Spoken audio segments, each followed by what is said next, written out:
Hello and welcome back to another episode of Handloader TV. I'm your host, Jeremiah. And in this episode, we're starting a new short series on my favorite rifles and loads. It's a lot of work to develop loads for rifles, and over the years I've done some extensive work with many different rifles and cartridges, and rather than show you the full load development, I thought I'd just show you one of my favorite rifles and my favorite load to go with this rifle and kind of talk about that. So if you like this kind of content, if you enjoy this series, be sure to let us know in the comments. We want the user feedback on this and we'd love to hear from you. So without further delay, let's go ahead and talk about this beautiful rifle I have sitting here on the bench. This is a classic Remington 700 right out of the custom shop in New York, and it's chambered in none other than 6mm Remington, which is a little bit of a forgotten cartridge these days. The 243 Winchester really edged it out in popularity, mostly because of the twist rate. It allowed use for a little bit heavier bullets, and it was marketed as a more versatile varmint and big game cartridge, as to where the 6mm Remington and the 244 Remington, as it was also known as, they were more marketed towards varmint hunters. Well, I'm a big-time varmint hunter, so I am a bit of a sucker for the 6mm Remington. This rifle here features a 24-inch barrel and has very deep, beautiful bluing on it, which is something that I have come to greatly appreciate. It features a 2-position safety on here.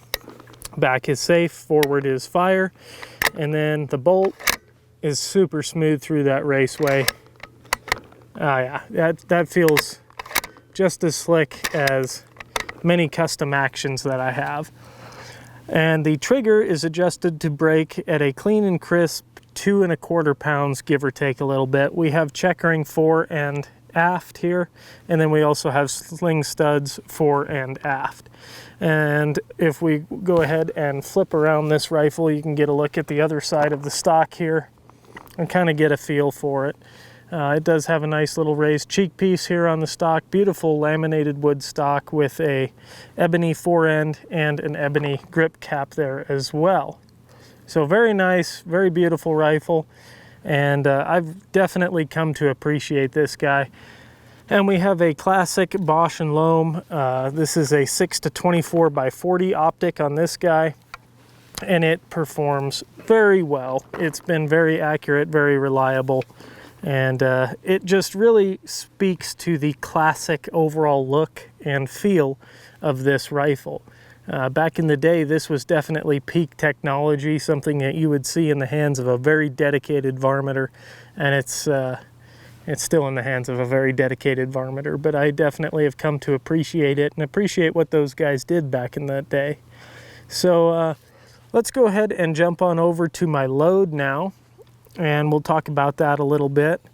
I've settled on using Varget powder from Hodgdon, a 45 grain charge with this particular rifle, and a 62 grain Barnes varmint grenade. Hornady once fired cases is what we'll be using for this, and CCI 200 primers. The overall loaded length is 2.820 inches, and in just a little bit we'll put that load on the paper, shooting a 10-shot group with this rifle, so you can kind of see the accuracy it's capable of and the accuracy I'm capable of with it as well. But overall, I settled on this load. It's definitely not the most efficient. It doesn't feature the highest BC bullets. I think this bullet has a G1 BC of 0.199, if I'm not mistaken. And it's not horribly impressive, especially when you compare it to more modern cartridges like the 6mm Creedmoor and things of that nature, which are able to launch very heavy, very high BC bullets, and they're very flat shooting. However, the 6mm Remington does indeed still hold its own, and in the right hands and the right rifle, it can prove extremely capable. This is a favorite of mine on rock chucks, wood chucks, things like that.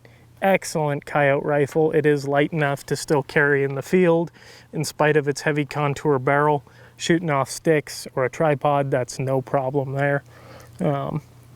I personally like to use my Primos trigger sticks with this when I'm out coyote calling. I have an adapter that attaches onto the front sling, or replaces the front sling stud, and that works really, really nicely. This rifle was also featured in our Varmint Rifles and Cartridges magazine. Stan Trezonic is actually the previous owner of this rifle. It was purchased from him, one of our writers, and it's seen a lot of love, a lot of use over the years, and it's definitely got some very fond memories for both of us. So what do you say, without further delay, let's go ahead and try out this favorite load of mine, or this pet load, if you will. We'll put it on the paper, and then we'll talk a little bit more and close out this video. All right, so we've got the rifle benched in now. Nice and consistent rest here. It's loaded up, ready to go. Let's go ahead and put some rounds on the paper here.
That felt like it might have been me pulling it a little bit. Crosshairs jumped low and right, and that's where that shot hit.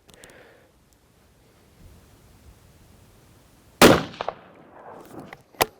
maybe not. Might just be the barrel heating up too.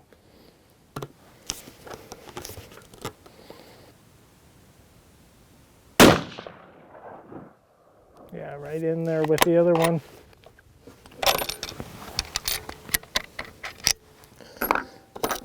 Alright, not too shabby. There's 10 rounds on target, back to back to back, without letting the barrel cool. And I'm pretty impressed with the accuracy on that so far. Definitely nothing to sneeze at for the age and the round count on this rifle. It was actually just recently up in Wyoming with me, but we'll talk about that more in a little bit. Alright, so we finished shooting up. We put 10 rounds on the paper, and we got a standard deviation of 11.9, an extreme spread of 38 feet per second, and our average velocity was 3,844 feet per second with the 62 grain Barnes Varmint grenade. And the group size measured out to 1.07 inches and had a mean radius of 0.38 inches. And this rifle is pretty much perfectly zeroed the elevation and windage offset according to the group analysis tool in the Hornady app. It's pretty much spot on there. So very pleased with the overall performance, and I'm glad to see that the rifle is still zeroed. This is a rifle that I actually took up to Wyoming and did quite a bit of prairie dog hunting with, and you know, you always kind of worry about that after the rifle rides around in the truck for half a week or so, and then driving all the way from Wyoming back to Arizona. Granted, it was in a case, but you want to make sure your rifles are still zeroed, so that's refreshing. And I'm sure there's loads that I could dial in that would actually shoot better. I could probably swap to a bullet with a higher BC It is a 1 in 9 twist rifle, so I am a little bit restricted there. I can't get up into the super heavy stuff, but you can still get up there a little bit higher, heavier bullet there. But overall, I'm very pleased with it. And the main reason why I enjoy this 62 grain Barnes varmint grenade is the terminal performance on prairie dogs is absolutely astounding. It will send them flying feet in the air, and that's exactly what I'm looking for when I'm out there shooting prairie dogs. It's just a whole lot of fun. But the rifle performed well, feels really good, action's nice and tight, nice and smooth. It's a fun, classic rifle to get to spend some time behind and shoot, and it gives you appreciation for what folks used to do and what they had to work with. You know, the little 1-inch tube, you don't get that nice field of view that you're used to with a 30mm tube and a 50mm objective lens. The parallax is adjusted out here, which is a little bit different. So it is a little bit of a different experience, but overall it's very enjoyable. And as you can see, these rifles are still capable of outstanding accuracy in spite of a relatively high round count. And yeah, it's just pretty to look at.